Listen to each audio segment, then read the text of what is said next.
Hey, what's going on, guys? This Saturday is UFC Vegas 109, Roman Dolidze versus Anthony Fluffy Hernandez. And this is going to be my full card predictions.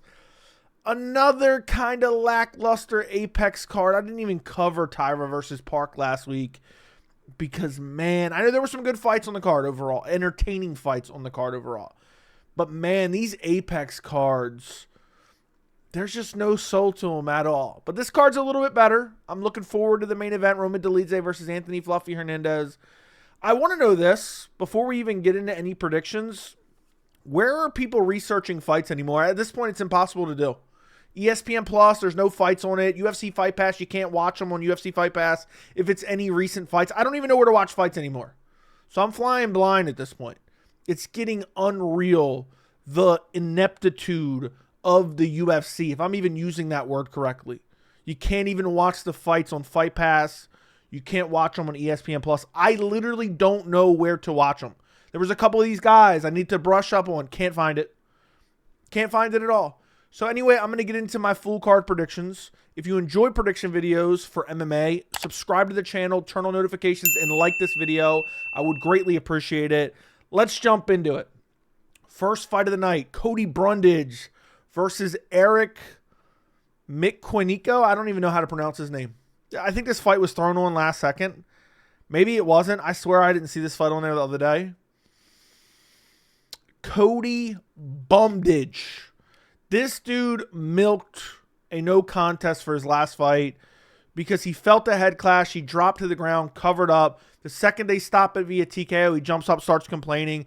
I swear on my life, Brundage just looks for a foul so he can drop to the ground and somehow potentially get a DQ win. I can't stand this dude. Can't stand him. But he's fighting a 35-year-old who's coming off a KO loss against Norasalt and Ruzaboyev, who isn't really that good. So Brundage will probably weasel his way to a win. He'll either be able to land big shots early. He'll rush forward. If he has a little bit of confidence, before he starts losing and inevitably quits, which usually is like about 30 seconds to a minute in. But if he's feeling confident, he'll rush in, throw some big shots. He has okay grappling. And when he's not fighting decent opposition, he can have an opportunity to win. And 35-year-old 9-3 Eryk McConico, I don't even know if that's, again, I don't even know. I'm probably butchering the name. Haven't heard it at all. Who's coming off a loss against Norasalt and Ruzaboyev. I think Cody Brundage just finds a way to win. Cody Brundage. So I'm going to pick Cody Brundage. He probably starts to win early. Maybe then Eryk starts to come back a little bit, bust up Cody Brundage. Then there's an eye poke. Then Brundage cries about it and ends up with a no contest. Or maybe he goes back, continues. There's another foul. He pretends like he can't continue because he knows he's losing. And then he somehow weasels his way to a DQ victory. So I'm going Cody Brundage. Either DQ win or potential no contest, which would be a win for Brundage, a no contest in a fight that he's potentially losing. That's what I'm going with. Next fight on the card, we have Gabriel Fernandes versus Julius Stoliarenko. Look, Gabriel Fernandes got that win over Kong Wang in her last fight. Weathered the early storm, came back, was able to get a sub, choked her out cold. She's done decent recently. I mean, she's got a split decision win against Carly Judas. I had 25 units on Carly Judas, and I thought the dogs were going to be barking. Stoliarenko, trading wins and losses, got finished against Luana Carolina in the crucifix position. Say less. If you're getting finished by Luana Carolina in the crucifix position, I'm not picking you in your next fight. Tell you that much. Her last one's against Molly McCann, who's a straight-up scrub, and I even picked Stoliarenko to lose that fight. Before that, she got obliterated by Chelsea Chandler. Destroyed. Ground and pound TKO. Before that, has a win over Jessica Rose Clark. Dead corpse. Gabriel Fernandes is a decent fighter with decent striking. Relies a lot on her BJJ, but I think she can out-grapple Stoliarenko as well. She's lost to Teresa Bleda, which isn't a great loss. But Jasmine Jadavicius is her other loss recently. So we know Jasmine Jadavicius is a top-ranked flyweight, if I'm not mistaken. Yeah, I was about to say bantamweight. But yeah, those losses aren't bad. Then beat Kong Wang and when the dogs were barking and Carly Judas. I'm going Gabriel Fernandes to get it done. Wouldn't shock me if she finished her, but it's women's MMA. So I'm going to go Gabriel Fernandes via decision, but I could also see like a second or third round TKO or maybe even a submission from Gabriel Fernandes. Next fight on the card, we have Uros Medic versus Gilbert Urbina. I actually thought Urbina looked good on, I think he was on Dana White's contender. No, he was on Ultimate Fighter. Thought he looked decent. Then he comes in, he loses the Bryan battle. I think it was the finale, but I think he got there by, someone pulled out or whatever. Then he gets a win via body kick against Orion Kosei, which I actually picked him in that fight. Then his last fight looked like absolute shit against Charles Radtke. I thought he beat Charles Radtke. I thought he would beat Charles Radtke. It sounded like I thought he beat him, but he got finished. And looked like shit in that fight. He absolutely looked like shit. And I know Radtke has decent boxing and kickboxing, but I think Medic is still nasty on the feet. I know he's getting up there in age, but he's only 32. It's not like he's 35, 36. He's coming off a loss against Punahele Soriano. Did good until he eventually got finished. Before that, KO'd Tim Means, who's a dead corpse kind of. Before that, lost to Muktabek Oralbai. Not a terrible loss. And Medic, his hole in his game is his grappling, but he has decent takedown defense. It's just, does he start to fade and end up getting out grappled by Gilbert Urbina? And I don't think that's going to happen. So I'm going to go Uros Medic to get it done. I'm just not going to trust Urbina to beat Uros Medic after coming off a loss against Charles Radtke, who I don't think is all that good. And I think Urbina is going to have to grapple to win this fight and wear out Medic. So I think Medic on the feet is going to be better. I think he's the more technical kickboxer. And I think he probably goes out there and finishes Gilbert Urbina. That's what I'm going to pick. I'm going to say Uros Medic, second round TKO. Goes out there, kind of close early. Medic working the body with body kicks. Eventually clips him upstairs, puts him down, puts him away via TKO in the second round. Next fight on the card, we got a banger. Jocelyn Edwards versus Priscilla Cachoeira. Man, I can't wait to break this one. I might have to do a dedicated video on this one. You guys want a dedicated full breakdown and prediction for this one? Man, I can't wait for UFC 319, boys. I can't wait. After these Apex cards, I cannot wait for Dricus Du Plessis versus Khamzat Chimaev. That fight is a banger. Anyway, Jocelyn Edwards versus Priscilla Cachoeira. This fight could go either way, but I'll break it down very simplistically for you. Priscilla Cachoeira has absolutely no grappling at all. Jocelyn Edwards' striking isn't that good. Cachoeira has decent power in her hands and decent striking. Why is Cachoeira even still in the UFC? I remember when she was getting subbed by Jillian Robertson, and she's trying to eye gouge to get out of it. Her last fight, she beat Josiane Nunes. Before that, lost to Jasmine Jadavicius and Miranda Maverick, got subbed there. Honestly, Cachoeira could win on this fight on the feet, could clip up Jocelyn Edwards on the feet, could put her down, put her away, because she does have power. She'll walk forward like a zombie and throw wild winging shots. But Jocelyn Edwards primarily relies on her wrestling and grappling, and she will shoot takedowns as Cachoeira is walking forward like a zombie. And then Jocelyn Edwards will take her down, control her, and beat her up on the ground. Maybe not finish her, but I think she'll be able to out-grapple her. I mean, Jocelyn Edwards beat Chelsea Chandler. Finished her in her last fight. Before that, beat Tamiris Vidal. Submitted her there. Before that, lost to Aylin Perez. Lost to Nora Cornell. Not horrible losses. And especially considering Priscilla Cachoeira is not that good, especially on the ground. Honestly, it wouldn't shock me if Jocelyn Edwards subbed. I'm going to say sub. I was going to say Edwards' decision just because it's women's MMA. I'm going to say Jocelyn Edwards' second round rear naked choke. That's what I'm going to go with. I think Priscilla Cachoeira, when she gets taken down, she just tries to explode up and uses all her energy and has no technique. And her BJJ is subpar. So I think she'll probably get taken down, controlled a bit, beaten up a bit. It'll be slow and kind of boring early. But then Cachoeira will start to wear down because second round, they'll start back on their feet. She'll come forward. She'll throw wild winging shots. She'll get taken down again. She'll try to explode back up again. She'll get taken back down. Eventually, she's going to get worn out and get subbed. I'm going to go Jocelyn Edwards, second round TKO. Next fight on the card, we have Elijah Smith versus Toshima Kazama. Elijah Smith, I think, is going to dominate him. I think he's going to slump him most likely. Elijah Smith's nasty everywhere. Looked good in his UFC debut against Vince Morales, who's actually underrated a bit. And that sounds crazy. Before that was on Dana White's Contender Series, got a decision there. Before that, he's KOing dudes outside the UFC. They're not the best opposition, but they don't have horrible records. 8-1, 1-2 is horrible, actually. And then before that, 5-0. Toshima Kazama got a win over Harlampos Gregorio. If you guys know, friend of the channel. If you guys know, you know. Before that, lost to Garrett Armfield. Got finished there. Got finished by Rinya Nakamura. Before that, had a win and road to UFC.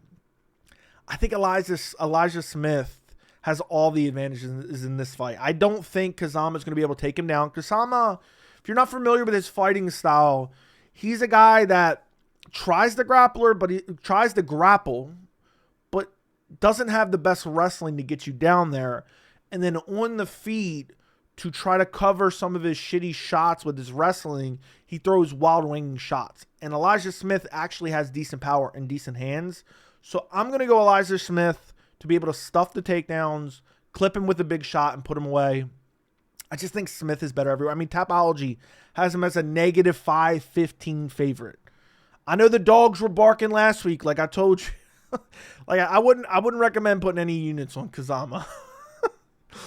I wouldn't recommend, and 97% is picking Smith on Tapology. Now, I don't take that into account when I'm making my predictions, but it's always interesting to look at when you see a fight that's like, a lot of these matchups on this card are kind of like, this is kind of obvious, but you never know.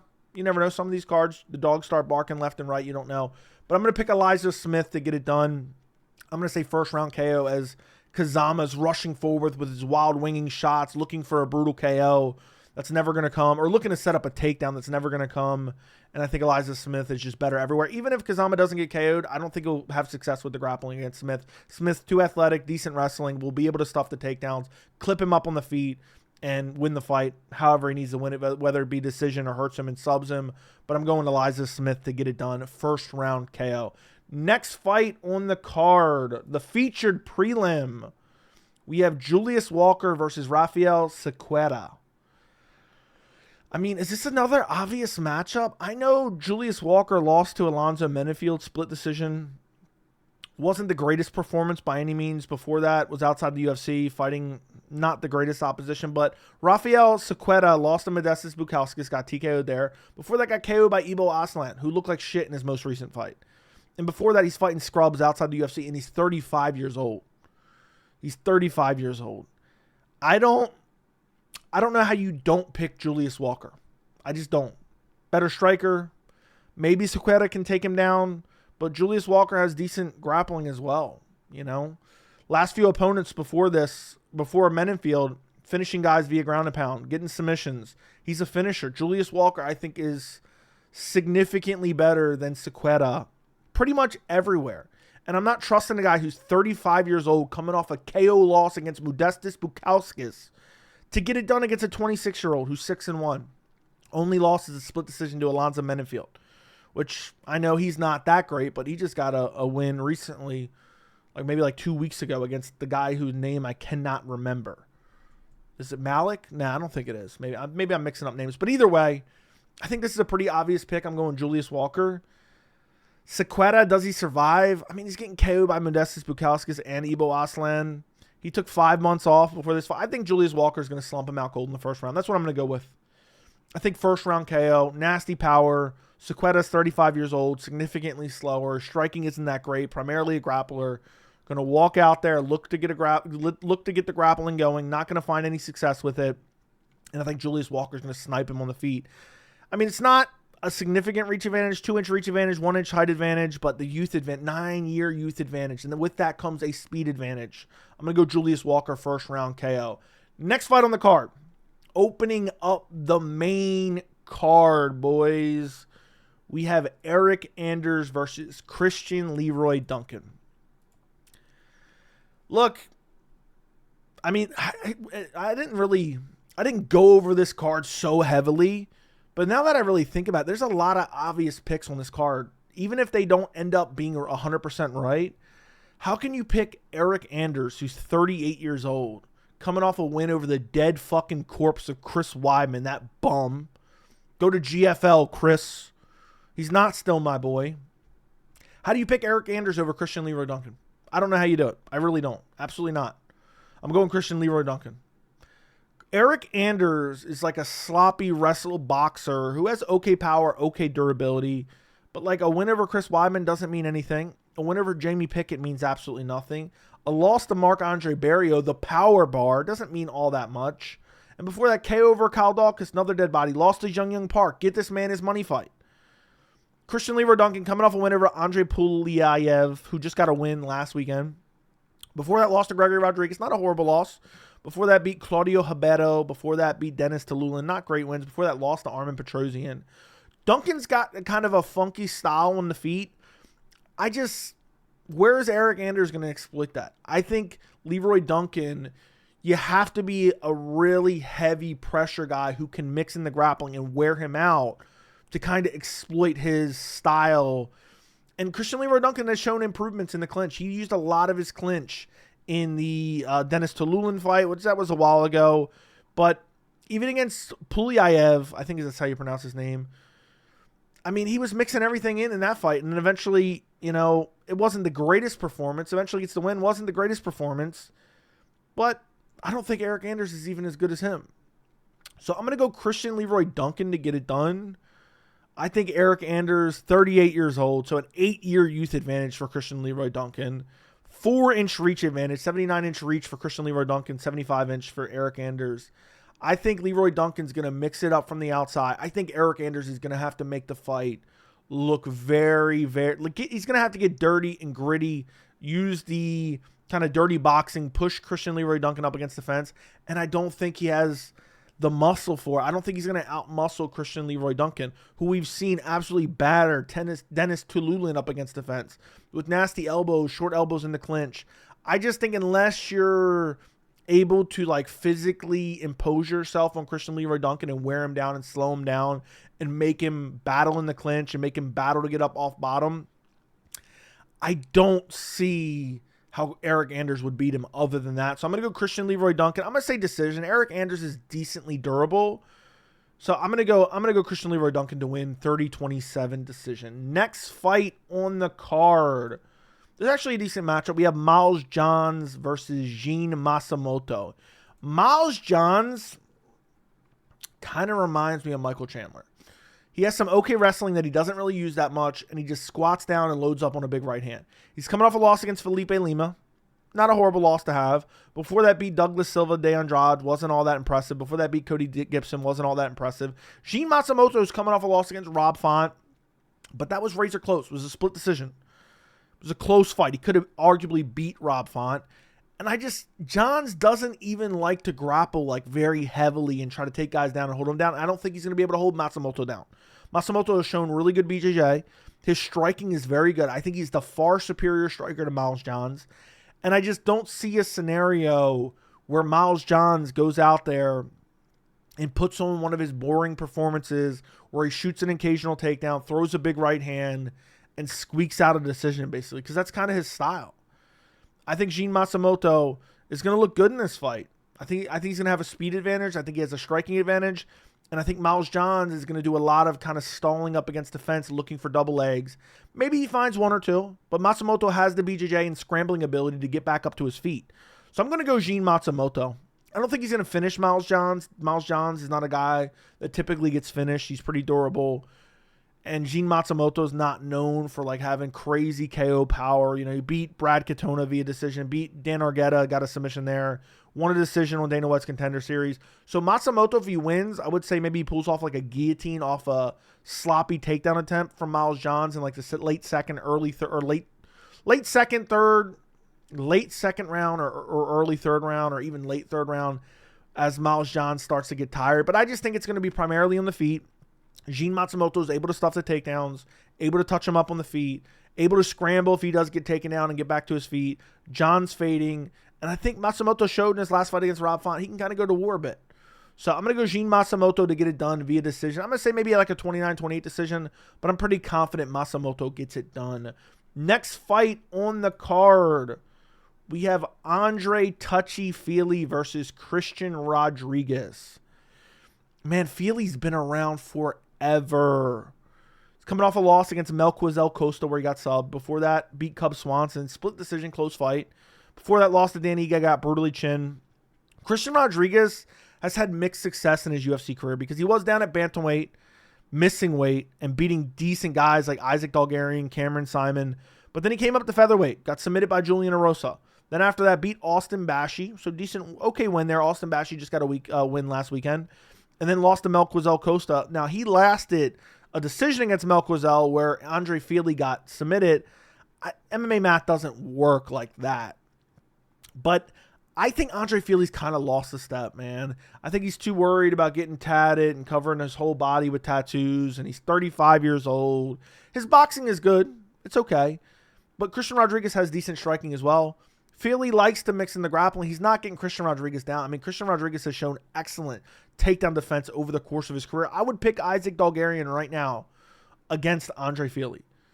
And Christian Rodriguez has a win over Isaac Dulgarian. Now, granted, Dulgarian kind of gassed out. It was a close fight. I think Christian Rodriguez gets it done here. 27 years old, 8-year youth advantage, which is insane.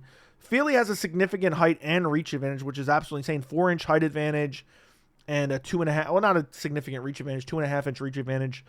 I just don't think Fili's boxing is all that good.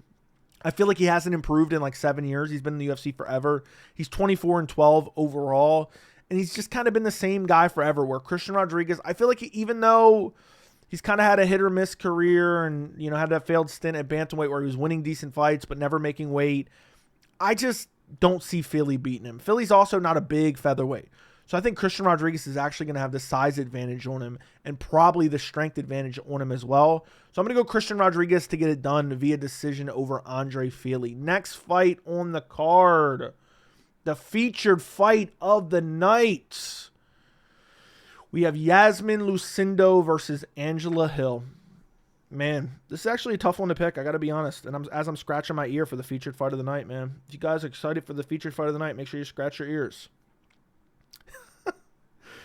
Am I going to do it? Am I going to do it? I know everyone is going to pick Iasmin Lucindo, but Angela Hill just finds a way to get it done in the most boring fashion. 18-14.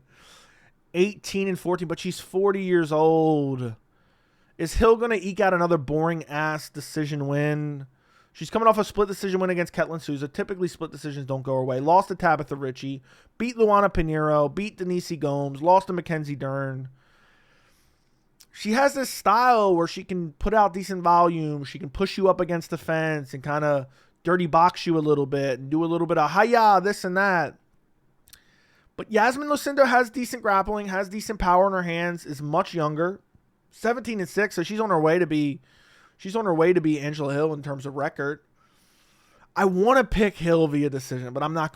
How can I pick a 40-year-old, almost 41-year-old over a 23 going on 24-year-old who I think is stronger, who I think has more power in her hands? I was going to pick Hill. I actually had it locked in on Tapology here. I'm going to switch to Lucindo.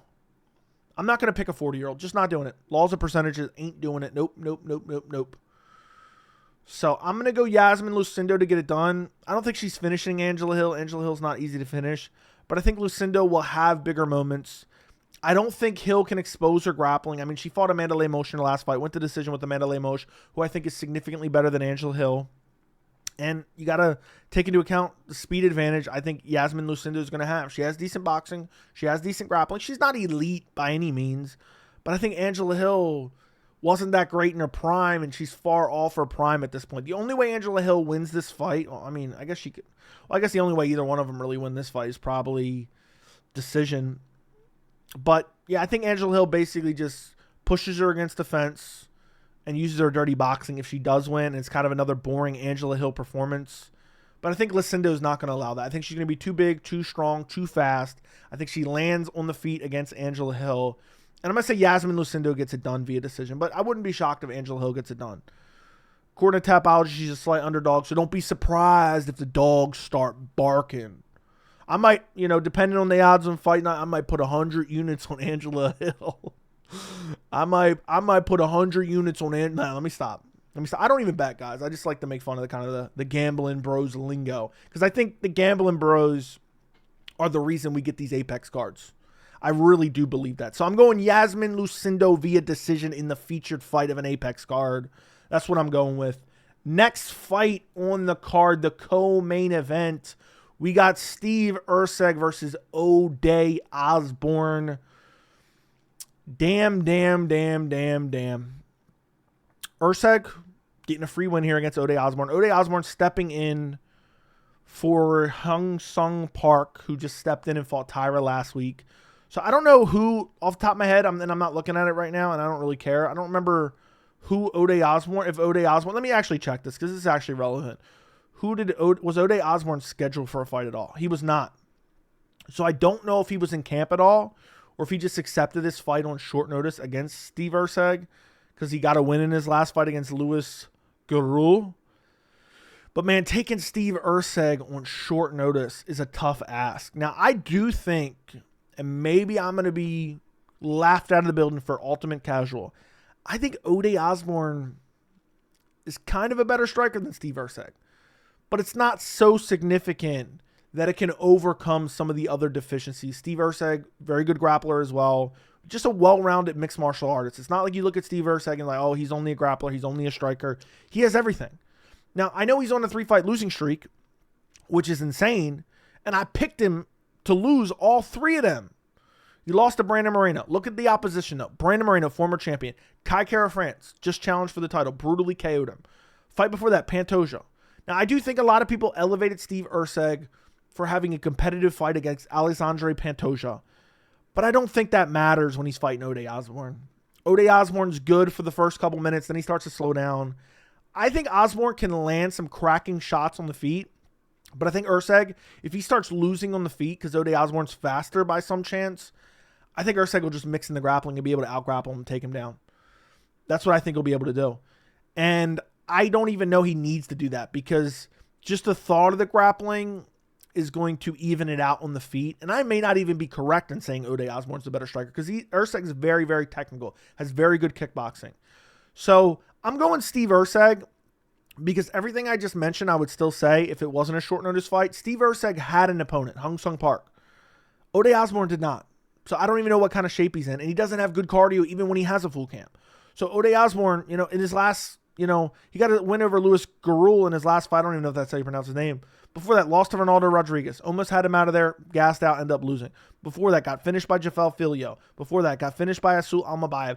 It would not shock me if Erceg was able to sub him. It would not shock me if Erceg got a second or third round TKO. I just think Ode will be very competitive in that first round, but then he's going to slow down because he took it on short notice. He already doesn't have a good gas tank, and I think Erceg is just better than him everywhere. So I'm going to go Steve Erceg to get it done. I'm going to say, does he sub him is the question. Does he sub him? I don't know. I don't know. But I don't think Ode Osbourne's going to go all 3. But I just feel like Ode Osbourne's grappling is where he'll really get exploited. But Erceg's not he's not a guy that just hunts for subs. So I could see Erceg getting a TKO. I'm going to say, you know what I'm going to say? I'm going to say third round Steve Erceg TKO. Ode Osbourne fading a bit. Erceg starting to pick up the pace, realizing all the momentum's going his direction. And I'm going to go Steve Erceg third round TKO. Finishes a tired Ode Osbourne in the third round. Next fight on the card, the main event, the one you guys all have been waiting for. We have Roman Dolidze versus Anthony Fluffy Hernandez. Look, I think Roman Dolidze is actually better than people give him credit for. But at this point, how can we pick Roman Dolidze? He's so slow on the feet, man. He's on a 3-fight winning streak. It's against Marvin Vettori, bum, scrub. Kevin Holland, quitter, scrub, who quit in that fight, which shout out to Roman Dolidze for making him quit. And then before that, beat the dead corpse of Anthony Smith. Before that, lost to Nasruddin Imavov, lost to Marvin Vettori in a razor-close fight that some people thought he won. Fluffy's on a crazy win streak, coming off a win over Brendan Allen, coming off a win over Michelle Pedetta. I can't believe anybody picked Michelle Pedetta in that fight, by the way. Coming off a win over Roman Kopylov, not that great. Coming off a KO win at Edmund Shabazian. Listen, this one's a tricky matchup because if you're kind of a casual and if you're not that familiar with Dolidze has a really good BJJ, but he doesn't actively seek the fight to get into a position where he can exploit his BJJ. And in this case, I don't think he can against Hernandez. I think Hernandez is really good on the ground. And I think it could kind of cancel each other out because I think Dolidze is going to surprise a lot of people in this fight in terms of his defensive grappling. He's not going to get taken down and just be helpless on the ground. I mean, Dolidze has a really good BJJ, but for some reason he doesn't try to use it. I guess because his wrestling isn't all that great. So he just tries to slug it out because he has big power. He's a bigger middleweight. I think he's much bigger than Anthony Fluffy Hernandez. But ultimately, I think Hernandez is better on the feet. I think Hernandez will be able to throw more volume. I think Hernandez has the better cardio. Dolidze has decent cardio, but not with the output that he puts out. The output he puts out is just kind of slow. If he were to have a crazier output, I think he would gas out. It's just how he manages his energy. And so I think Hernandez is going to win this fight. But unless it's like a late sub where Dolidze is really, really tired and it's been a back and forth fight, I think it's probably going to go to decision. I think Hernandez will push the pace on him. I think Dolidze will wear a lot of damage. Unless we get Jason Herzog in there, who stopped the Derek Lewis fight versus Talison Teixeira after one drop, and Talison Teixeira gets up and throws a punch, but doesn't have the same decency to stop it for Muhammad Yahya in his most recent fight. Unless you have the Derek Lewis, Jason Herzog ref in this fight, I think Dolidze will be able to take the punishment from Fluffy. Fluffy will walk him down, beat him up a bit. I think he'll be much faster on the feet. I think as Dolidze fades, the power fades. Fluffy's already super durable. I think Fluffy will be able to get some takedowns, be able to get some top position. I don't think he'll be able to easily dominate Dolidze on the ground. I could see Dolidze scrambling out, maybe putting Hernandez in a bad position. Hernandez then scrambles out, especially the first 2-3 rounds. But after that, I see Dolidze fading and really losing the 4th and 5th pretty clearly. So I'm gonna go Hernandez to get it done via decision. Could he find a late sub, like a 4th, 5th round sub on a gassed Dolidze who had to work too hard, got too much pressure put on him, had to try to scramble out of too many bad positions? Sure, I could see that, but I'm not gonna pick it. I'm thinking Hernandez is gonna go out there and be able to just impose his will just enough to be able to win in the striking, to be able to wear down Dolidze, to be able to mix in the grappling, and just win a decision. I'm going to say a 50-45 decision win for Fluffy Hernandez.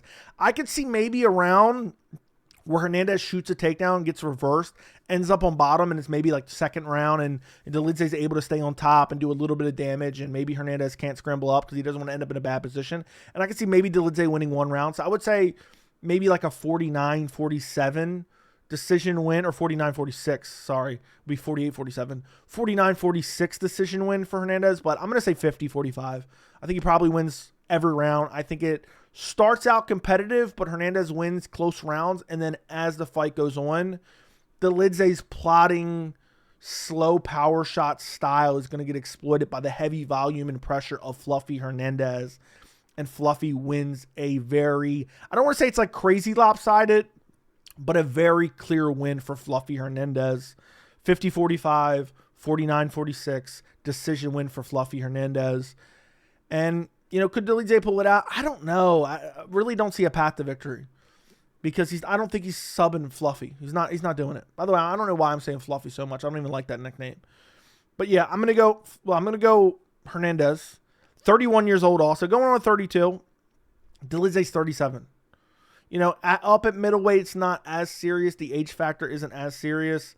But yeah, I think Hernandez just better overall cardio. I think Hernandez better overall volume.